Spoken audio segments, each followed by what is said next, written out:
Евидентна и оправдана е загриженоста која се јавува кај нашите сограѓани по објавувањето на одлуката на министерот Венко Филипче.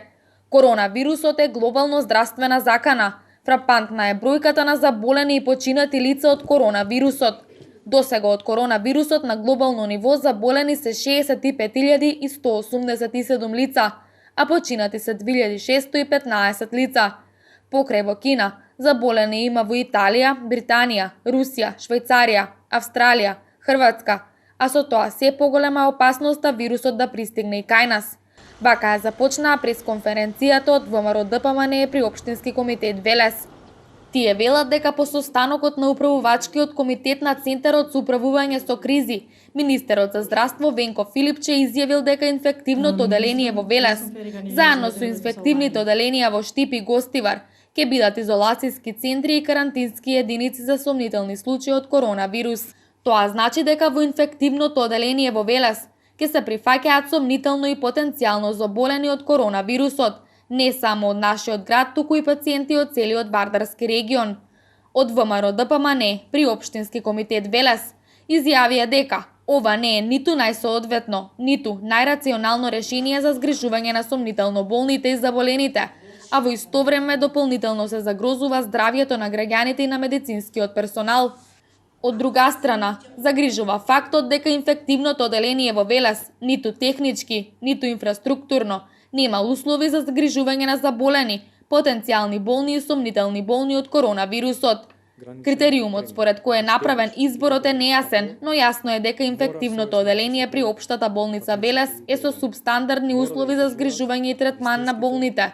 Велешката болница располага само со 3 инфектолози, нема ниту соодветна апаратура, не располага со соодветни количини на антивирусна терапија, а нема ниту хигиенски услови за достоен третман на сомнително болните и заболените, изјавија од ВМРО ДПМН при Општински комитет Велес.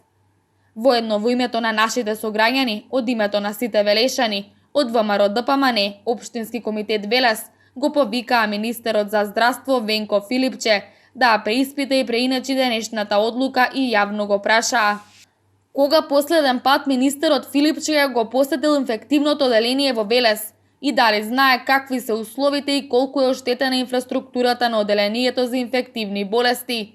Според кој критериум инфективното оделение во Велес е избрано да биде центар за изолација и карантинска единица за сомнително болни? Знае ли министерот Филипче во какви недостојни услови работи медицинскиот персонал на инфективното оделение? Знае ли министерот дека има само 3 инфектолози во Велес? Знае ли министерот какви се условите за престој на инфективното оделение во Велес, без топла вода, без грење и оштетена дограма? Знае ли министерот дека ги изложува на опасност вработените и на кој начин ќе ги заштити? Знае ли министерот дека инфективното оделение е во централно градско подрачје на Велес, во непосредна близина на основното училиште, и дека со оваа одлука дополнително го доведува во опасност здравјето на граѓаните и на децата кои посетуваат настава во училиштето?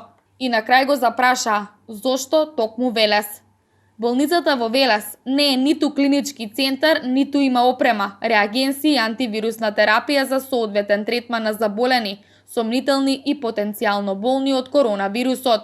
Со оглед на степенот на сериозноста на вирусот и брзината со која се шири, потребно е да се подигне степенот на подготвеност за превенција и справување со евентуални заболени, да се делува во таа насока, но не по цена да се доведува во опасност здравјето на велешани, порачаа од партиска говорница ВМРО ДПМН при Општински комитет Велес. Военно му препорачаа на министерот Венко Филипче да изнајде алтернативни мерки и вакви изолацијски центри и карантински единици да бидат болници кои се лоцирани надвор од населени места.